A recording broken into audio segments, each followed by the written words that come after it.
All right, the iPhone 13 mini here in 2026 running the iOS 27 beta.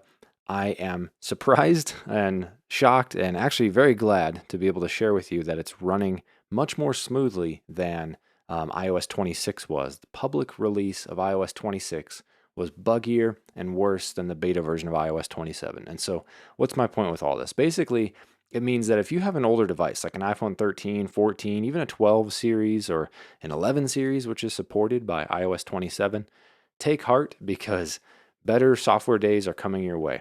This phone has been running amazingly on this beta, and I'm running beta 2 here that I can show you here. If we go to general software update, oh, it's going to show iOS 27, but I'm on developer beta number 2, and it has been fantastic for me to be able to use this. I used it for a little while as my main device when I was running iOS 26, and it was hot. It was laggy. It was slow. It was honestly a little bit of a painful experience using this as my main device. Sure, everything worked, the cell modem, all that, but the battery was draining like crazy, as you would expect from an iPhone 13 mini. And for reference, I actually bought this brand new. I was able to find them on eBay. It was still sealed, brand new. It was like 400 bucks, 100% battery health. So that's fantastic, given how bad these batteries can get over time. It was bad on iOS 26, and so updating to the beta, I've given it about a couple weeks now to kind of use it as a secondary phone. I switched back to my main 17, so this is not my primary phone anymore. This is a secondary phone that I have with me, and it has been very smooth. It's very nice. I mean, everything about it is just the camera is snappy still, it still works fantastic. Everything about it is just fluid. It doesn't get hot when trying to just like do normal phone things like change the wallpaper and stuff. Sure, it gets a little warm here and there like you'd expect an older device too, but like genuinely it would get hot like running iOS 26.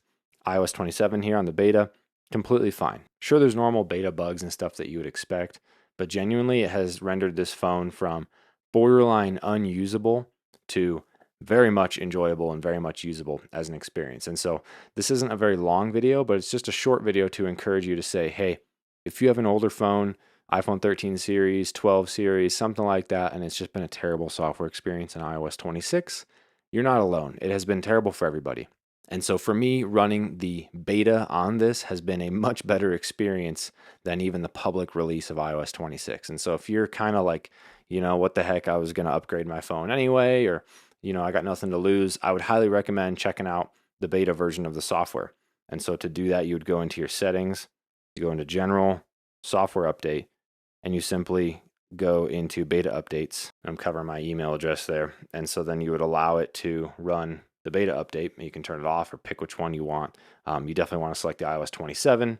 It will also let you select the iOS 26 developer and public betas as well, because they're always testing and developing those. So I would highly recommend it. If you're just like, I got nothing to lose and my phone's not really working that great anyway, try it. It has been a fantastic experience. Give it a few days. The battery's going to tank for a while because it has to do its indexing thing, and it's going to be about a week where it'll be a worse experience. But then after about that week, it's going to be smooth sailing for you for the most part. I can't promise that. Developer betas are always a mixed bag when it comes to things, but it's kind of sad, but also kind of good to say like, hey, at least the developer beta is better than the public release of iOS 26 before. And so that's how it's been running on the 13 mini there. I want to pull up the iPhone 17 here as well. The 17 does have the Siri intelligence and the AI features like we have come to expect and use. And I've been quite enjoying that actually, to have AI run natively on my device. I know there's a whole bunch of debate about that because it is increasing the cost of RAM and storage and things like that. But to have private local computation happening on device is a pretty sweet thing. And then over here on the 13 mini, you just have your old fashioned Siri. Not even the new, they don't even give you the new icon for it. And so genuinely, you don't get anything on the Siri front over here, but what you do get is stability, and you just get an overall better experience. And so for that reason, I would highly recommend upgrading to the iOS 27 developer beta or even the public beta. If you're still unsure, just wait for the public beta. It's going to be out here in the next few weeks. It's been a great experience for me so far, and it gives me a lot of hope that these phones aren't dead yet. The 13 mini and these older phones that people end up paying a lot of money for, they're not dead yet. They're still going to be usable here in the near future. and I'm excited to see what Apple does with it. They're doing a good thing here. But thanks so much for watching. Thanks for subscribing, and I'll see you in the next one.